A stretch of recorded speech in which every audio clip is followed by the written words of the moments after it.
So this is Brady Street, which runs north-south. Um, it's a Sainsbury just behind me, actually. So that's Whitechapel Road at the end. Just round that corner at the end, slightly to the right, is the location where Dr. Llewellyn lived, more or less, very close to London Hospital. And he was brought to this site. We're walking now down Durward Street, which is the name of what was called Bucks Row, the Mary and Nichols murder location. So walking down here, in fact, PC Neil, who was the first policeman on the scene, would have walked down here. This had been part of his beat.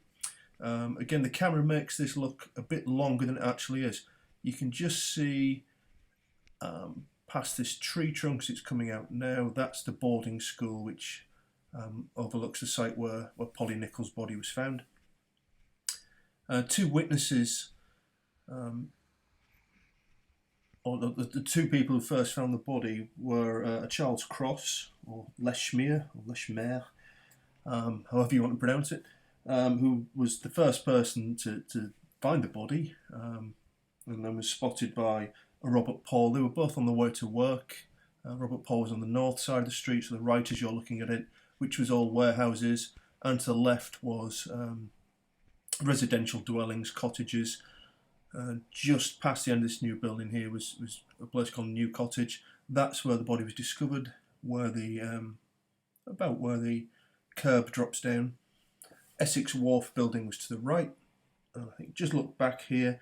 Yep. PC Neil attracted the attention of the police officer who was at Brady Street at the time and came down here. I've read one report that said he heard his footsteps, and I suppose it's possible, because it wouldn't have been that loud on the night, but it seems, I don't know, I think it's more likely he was attracted by the flash of a lamp. Anyway, PC Neil found the body a couple of moments after Cross and Robert Paul had continued walking the way we're going. Just down here you can see where the road continues round. It goes behind the back of this building. That's Winthrop Street, and where that clock face, the round part in the middle of the picture, that's the London Hospital, where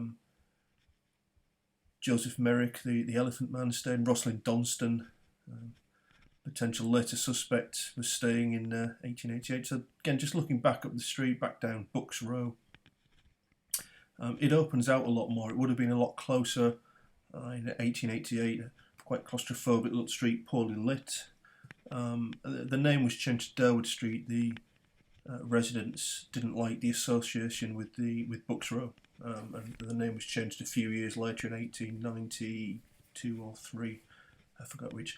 This is Whitechapel Sports Centre to the right, and you're seeing all the work being done on the underground and the new lines that are being put in. Whitechapel tube station is just a few yards away to the left, so there were lots of rail lines. The rail lines were there in 1888. So Cross and Paul continued down this way. I decided to take a slightly different route. You can just see to the end of the road. That's called Baker's Row down there. And I'm just going to take this slight detour. If you look in your copy of Sugden, this is marked as Thomas Street. Well, it's now called Castlemaine Street. Obviously, it looks completely different now. All those old tenements, warehouses and things long gone. And this road here, which I'm going to go down, was not present in 1888. Woden Gardens. But to the right, that recreation ground or open ground, park, whatever you want to call it, was present. So it's not... it's a possible route away from Bucks Row if you were heading back in towards Whitechapel. It's possible that the suspect lived. So coming up here, we're walking west. This is Baker's Row coming up, and that runs north-south. So going south from here, we would reach Whitechapel Road. It's another block down. There we go, just looking south. And this junction is where Charles Cross and Robert Paul, the witnesses, came across a PC Misen, I think, and told him they discovered a body, and then they continued on to work. And PC Misen was checking houses, making sure it was all locked up. He went then to assist.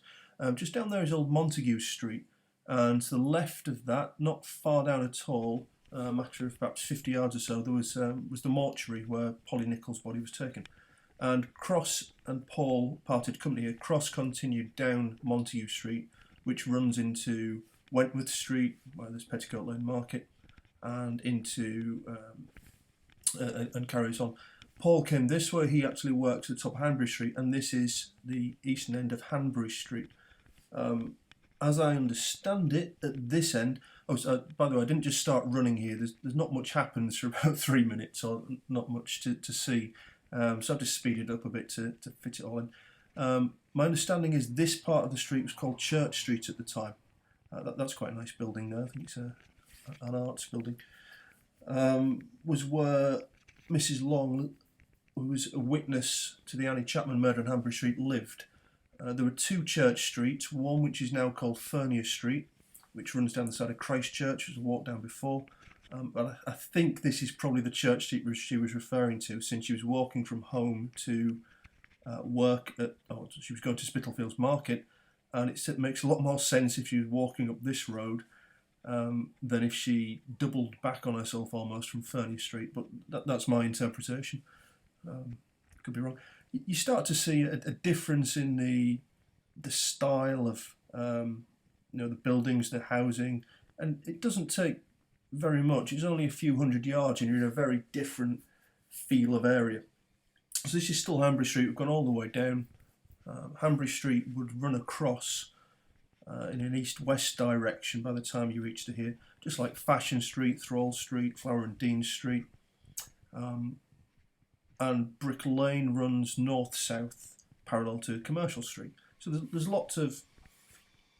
It's a little bit like a grid system, I suppose.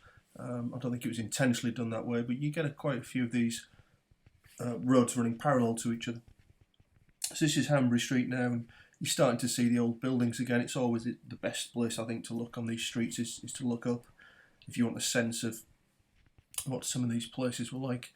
Just at the distance and the shot, and again, when you're actually here, it doesn't look very far at all. It's just a feature of the lens and the focal, the depth of field I'm using here. It looks a lot further than it is. You might, right in the middle of the shot, there's a white roof. It's kind of diagonal, almost triangular things. That's the brewery site, or was the brewery site, which knocked down all those houses on the north side of Hanbury Street, which is where 29 Hanbury Street was, where Annie Chapman was found. So Mrs. Long would have been walking presumably down here, as I say, if my Church Street facts are correct. This is Brick Lane, just running across, just about to come to here. And so she was walking down here, and it's important where she was coming from, because the timing of a witness statement, she saw a man and a woman outside 29 Hanbury Street. The man's back was to her, so in this direction we're walking. She couldn't identify him very well, but she said it was 5:30 by the time on the brewery clock, which is just to the right, or would have been just to the right. So these houses on the left and the south side of the street, the buildings are still the same old buildings. Just to locate for you, there's 34 Hanbury Street. Across the road, of course, the original site, 29 Hanbury Street, is gone, but it would have stood around about there.